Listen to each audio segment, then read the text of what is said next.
ঘুম থেকে উঠেই দেখি 1 লিটারে একটা দুধের প্যাকেট বর নিয়ে এসছে।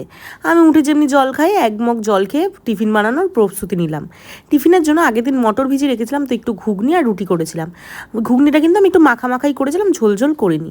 এইদিকে দেখো গাছগুলো কি সুন্দর লাগছে, আর আমাদের আগের গাছে কি সুন্দর জবা ফুল ফুটেছে। এই সকাল সকাল যদি দেখা যায় নিজেদের গাছে এত সুন্দর কালারে একটা জবা ফুল ফুটেছে, তাহলে তো মন কার না ভালো হয় বলো। বর কাজে যাওয়ার আগে আমাকে ফুলগুলো তুলে দিয়ে গেল, কারণ আমাকে যাতে আর রোদে বেরোতে না হয়। তো ফুলগুলো জানলা দিয়ে গেল, আমিও সুন্দর করে নিয়ে রেখে দিলাম। আর গোলাপের মানে জবার পাপড়িগুলো এত সুন্দর কালার, যে কটা বাড়িতে ফুল গাছ আছে সব কটার কালার কিন্তু এরকম আলাদা ধরনের।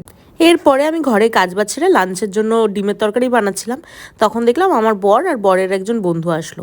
দুজনকে আমি একটু বানিয়ে দিলাম কফি, আর তারপরে দেখো আমার লাঞ্চের সব কিছু প্রস্তুত হয়ে গেছে। লাঞ্চের জন্য উচ্ছে ভাজা ছিল, কুমড়ো শাকের ডাঁটা দিয়ে ডাল ছিল, তার সাথে ছিল ওল আলুর তরকারি।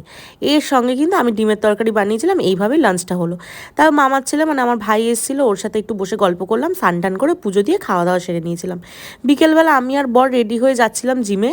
তো জিমের থেকে একটু ঘুরে এসে সন্ধ্যেবেলা এত খিদে পেয়ে গেছিলো, ভাবলাম হেলদি কিছু খাবো।